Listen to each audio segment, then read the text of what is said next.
کوئی بھی انسان جس کے پاس تھوڑا بھی عقل ہے وہ فوراً پہچان لے گا کہ اس میں کچھ گڑبڑ ہے، کیونکہ ورس نمبر 6 میں اس کی بیماری کا علاج ہے۔ ورس نمبر 6 سورہ توبہ سورہ نمبر 9 آیت نمبر 6 میں اللہ تعالیٰ فرماتے کہ اگر مشرک، اگر کافر، اگر آپ کے دشمن امن چاہتے ہیں تو انہیں صرف چھوڑ مت دو، لیکن ان کو حفاظت کے ساتھ ایسی جگہ پہ لے جاؤ جہاں وہ محفوظ ہے۔ escort them to a place of security۔ دشمن کو صرف چھوڑو مت، ان کے ساتھ جاؤ اور ایسی جگہ پہ انہیں چھوڑ آؤ جہاں وہ محفوظ ہے۔ آج کے تاریخ میں کتنا بھی دیالو سپاہ سالار، اگر دشمن امن چاہتا ہے کہیں گا اپنے سپاہی سے چھوڑ دو، بٹ کوئی سپاہ سالار یہ نہیں کہیں گا کہ اس کو اسکارٹ کرو، اس کو حفاظت کے ساتھ ایسی جگہ پہ لے جاؤ جہاں وہ محفوظ ہے۔ اور قرآن میں اللہ تعالیٰ یہی فرماتے ہیں کہ اگر دشمن، اگر کافر، اگر مشرک صلح چاہتے ہیں، امن چاہتے ہیں، تو انہیں حفاظت کے ساتھ ایسی جگہ لے جاؤ جہاں وہ محفوظ ہے۔ اور اکثر جب بھی قرآن میں آپ پڑھیں گے جہاں جنگ کے میدان میں لڑائی کے بارے میں لکھا ہے اور کہا گیا ہے کہ جب دشمن آتے ان کے اوپر حملہ کرو، اس کے فوراً بعد اکثر، چاہے سورہ انفال ہو، سورہ توبہ ہو، آپ قرآن میں اکثر اس کے بعد لکھا ہے کہ امن بہتر ہے، کیونکہ اسلام ایک ایسا مذہب ہے جو امن پسند مذہب ہے۔ امن ہمیشہ بہتر ہے۔ تو میڈیا اکثر آؤٹ آف کانٹیکس حوالہ دیتی ہے اور اسلام کو بدنام کرتی ہے۔ پہلے نان مسلم ہو۔ میرا نام راج کمار ہے جی۔ میں ایک چھوٹا سا ویاپار کرتا ہوں۔ میں نے کئی بار قرآن پڑھی ہے، تو اس میں جس آیت کا آپ نے ذکر کیا ہے اس میں آپ نے آدھی آیت ذکر کیا ہے، التوبہ کی 5ویں آیت، جس میں لکھا ہے کہ جو غیر مسلمان کو مارو، ساتھ میں گھات لگا مارو، اور جب تک وہ نماز قائم کریں، زکوٰۃ دیں، تب ان کو چھوڑ دو، ارتھات مسلمان بن جائیں تب چھوڑ دو۔ اور دوسری بات یہ تھی کہ 6551 کی نمبر اس میں ہے، جس میں لکھا ہے کہ اے مسلمانوں، تم عیسائیوں یہودیوں کو اپنا دوست مت بناؤ، اگر جو دوست بنائے گا وہ ان میں سے ہو جائے گا۔ یہ بات انسانیت کے خلاف میں محسوس کرتا ہوں۔ بھائی صاحب نے سوال کیا کہ میں نے جو آیت کوٹ کی سورہ توبہ سورہ نمبر 9 آیت نمبر 5 کی، وہ آدھی آیت کوٹ کی، اس میں لکھا ہوا ہے کہ انہیں جب چھوڑ دو جب وہ نماز قائم کرے اور زکوٰۃ دے۔ یہ بھی جو بھائی صاحب کہہ رہے، پوری آیت کا میں حوالہ دیتا ہوں۔ اگر آپ پوری آیت پڑھیں گے تو آپ کو صحیح پس منظر ملے گا۔ جیسے میں نے کہا تھا میری تقریر میں، حوالہ تو دیا، آیت نمبر 5 میں لکھا ہے سورہ توبہ سورہ نمبر 9 میں کہ اللہ سبحانہ و تعالیٰ مشرکین مکہ کو 4 مہینے کا وقت دیتے سدھرنے کا، ورنہ اعلان جنگ۔ اور جنگ کے میدان میں لکھا ہوا ہے کہ جہاں بھی آپ مشرکوں کو پائیں گے ان کا قتل کرو، wait for them in every stratagem of war, ان کا انتظار کرو اور میدان جنگ میں ان کا قتل کرو۔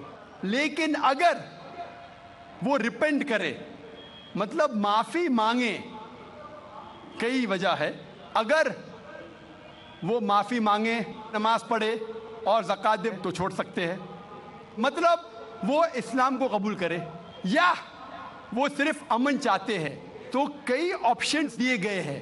ایک آپشن ہے کہ اگر وہ ریپینٹ کرے، معافی مانگے، اسلام کو قبول کرے تو بھی چھوڑ دیجئے، یا وہ امن چاہتے ہیں اور اسلام قبول نہیں بھی کرے تو بھی چھوڑ دو۔ آگے آیت میں لکھا ہے آیت نمبر 6 میں، آیت نمبر 6 بھی اس کے ساتھ ہے نا، کہ اگر وہ امن چاہتے ہیں تو ان کو حفاظت سے ایسی جگہ پر لے جاؤ جہاں کہ وہ محفوظ ہے۔ تو بہت سے آپشنز دیے گئے ہیں، لیکن اگر وہ آپ سے جھگڑا کرنا چاہتے ہیں میدان جنگ میں تو ان کا قتل کرو۔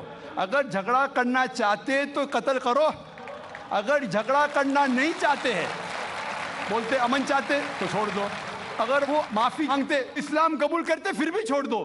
تو کئی آپشن دیے گئے ہیں۔ یہ کہنا غلط ہے کہ وہ اسلام قبول کرے تو ہی چھوڑو۔ کئی آیتیں آپ کو کانٹیکسٹ میں پڑھنا چاہیے، پھر سے آپ صرف ایک پارٹ آف دا ورس نکالیں گے اور کوٹ کریں گے، لوگ کو پھر سے غلط فہمی ہوتی ہے۔ تو یہ صحیح جواب ہے کہ بہت سے آپشن دیے گئے ہیں۔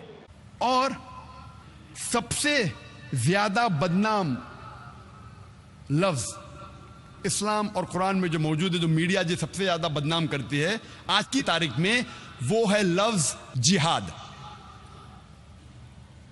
اور میڈیا ایسا پیش کرتی ہے کہ جہاد کی معنی کیا ہے. میڈیا کہتی ہے کہ جہاد مطلب کوئی بھی مسلمان جب جنگ کرتا ہے کوئی بھی وجہ سے، چاہے اپنی ذاتی وجہ ہو، چاہے پیسے کے لیے ہو، چاہے پاور کے لیے ہو، چاہے طاقت کے لیے ہو، چاہے علاقے کے لیے ہو، کوئی بھی وجہ سے اگر مسلمان لڑتا ہے اسے کہتے ہیں جہاد. اور یہ غلط فہمی صرف غیر مسلمانوں میں نہیں، کئی مسلمانوں میں بھی ہے.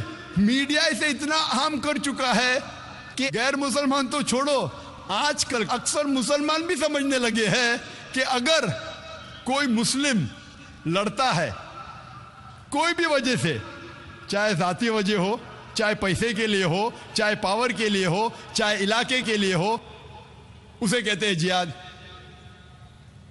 جہاد کی یہ معنی بالکل نہیں ہے. جہاد آتا ہے عربی لفظ جہادہ سے، جس کے معنی ہے جد و جہد، ٹو اسٹرائیو. جہاد مینس ٹو اسٹرگل. اور اسلامک شریعت اس کی معنی ہے کہ جب ایک انسان اپنے نفس کے خلاف جد و جہد کرتا ہے اللہ سبحانہ و تعالیٰ کے احکامات پہ عمل کرنے کے لیے، اسے کہتے ہیں جہاد. یہ افضل جہاد ہے. جہاد کے معنی ہے جد و جہد. اور اسلامک پس منظر میں اگر ایک مسلمان یا کوئی انسان اپنے نفس کے خلاف جد و جہد کر رہا ہے اللہ سبحانہ و تعالیٰ کے احکامات پہ عمل کرنے کے لیے، اسے کہتے ہیں جہاد. اگر ایک انسان جد و جہد کر رہا ہے معاشرے کو سدھارنے کے لیے، اسے کہتے ہیں جہاد. اگر ایک انسان میدان جنگ میں ظلم کے خلاف جد و جہد کر رہا ہے، اسے کہتے ہیں جہاد. اگر ایک انسان حق کے لیے اپنی جان بچانے کے لیے میدان جنگ میں ان سیلف ڈیفنس اگر جد و جہد کرتا ہے، اسے کہتے ہیں جہاد. جہاد کی معنی ہے جد و جہد. It means to strive and struggle. جد و جہد کرنا. عام طور پہ اگر ایک طالب علم، ایک اسٹوڈنٹ ایگزامینیشن میں پاس ہونے کے لیے جد و جہد کر رہا ہے، اسے بھی کہتے ہیں جہاد. یہ عام جہاد ہے. جو پہلے 4 معنی میں نے کہا وہ جہاد فی سبیل اللہ، اللہ کے راہ میں جہاد کرنا. جہاد کئی قسم کے ہیں. جد و جہد کرنے کو کہتے ہیں جہاد، لیکن اللہ کے احکامات پہ عمل کرنے کو کہتے ہیں جہاد فی سبیل اللہ. میڈیا اکثر جہاد کا ترجمہ کرتی انگریزی میں ہولی وار، پاک جنگ. جب ہم ہولی وار کو عربی میں ترجمہ کرتے ہیں پاک جنگ، عربی میں سے کہیں گے حرب مقدسہ. آپ ساری آیت قرآن مجید کے پڑھیے، ساری حدیث پڑھیے، کدھر بھی قرآن یا صحیح حدیث میں نہیں لکھا ہے حرب مقدسہ، پاک جنگ، ہولی وار. یہ میڈیا کہتی ہے جہاد کے معنی ہولی وار.